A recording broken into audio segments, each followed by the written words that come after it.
அனைவருக்குமே வணக்கம். சற்று முன் கிடைத்திருக்கக்கூடிய ஒரு மிக மிக முக்கியமான செய்தி ஒன்று வெளியாகி உள்ளது. சற்று முன் பாலியல் வன்கொடுமை வழக்கில் ஆயுள் தண்டனை இது மாதிரி பார்த்தீங்கன்னா செய்திகள் வெளியாயிருக்கு. ஏற்கனவே தமிழகத்தில் நிறைய பாலியல் வன்கொடுமை பார்த்தீங்கன்னா ஆளாக்கப்பட்டு இதில் நிறைய திமுக சேர்ந்த ஆளுங்கட்சியாக இருக்கக்கூடிய திமுக பார்த்தீங்கன்னா நிறைய பேர் முக்கிய புள்ளிகள்லாம் சிக்கியிருந்தாங்க.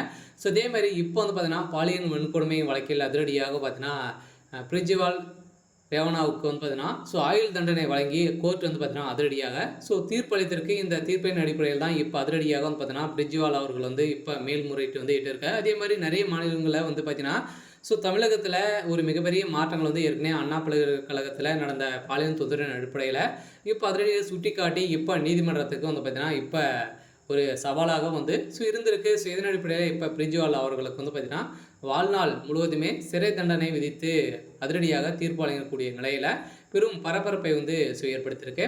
இதை பற்றி இந்த வீடியோவில் நம்ம முழுமையாக பார்க்கலாம். அதுக்கு முன்னாடி நம்ம சேனலுக்கு இப்போ தான் நீங்கள் முதல் முறையாக வந்திருக்கீங்க அப்படின்னா மறக்காமல் நம்மளுடைய சேனலை சப்ஸ்கிரைப் பண்ணி சப்போர்ட் பண்ணுங்கள். வாங்க வீடியோக்குள்ளே போகலாம்.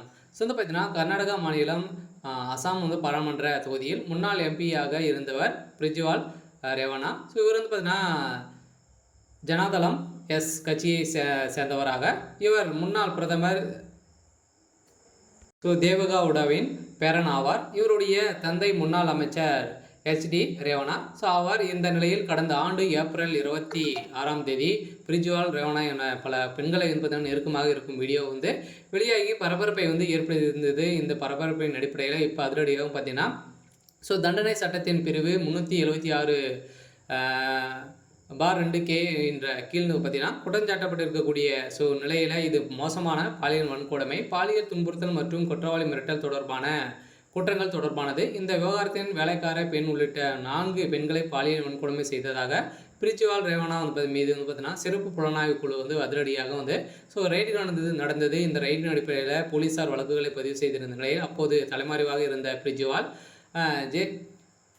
ஜெய்ஸ்மணியின் இருந்து பெங்களூருக்கு திரும்பி வந்ததும் மே 31 பார்த்தீங்கன்னா அதிரடியாக கைது செய்யப்பட்டிருக்கக்கூடிய நிலையில் தான் இப்போ அதிரடியாக இவருடைய வழக்கில் நீதிமன்றம் இறுதி தீர்ப்பு ஆயுள் தண்டனை வழங்கியிருக்காங்க. இந்த வழக்கின் அடிப்படையில் மீண்டும் பார்த்தீங்கன்னா தமிழகத்தில் நடந்த பாலியல் வன்கொடுமை வழக்கில் அதிரடியாகவும் பார்த்தீங்கன்னா குற்றவாளியாக சிக்கிய நேனசர் அவர்களுக்கும் பார்த்தீங்கன்னா 30 ஆண்டுகள் சிறை தண்டனை வழங்கியிருக்காங்க. அதே மாதிரி இப்போ பார்த்தீங்கன்னா உதயநிதியுடைய பேரும் அடிபட்டு இருக்கு இல்லையா.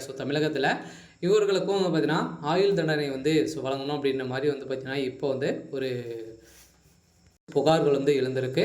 இருந்தாலுமே என்ன நடக்க போகுது அப்படின்ட்டு நம்ம வெயிட் பண்ணி பார்க்கலாம். இது மாதிரி செய்திகளை தெரிஞ்சுக்கணும் அப்படின்னா மறக்காமல் நம்மளுடைய சேனலை சப்ஸ்கிரைப் பண்ணி சப்போர்ட் பண்ணுங்கள். தேங்க்யூ.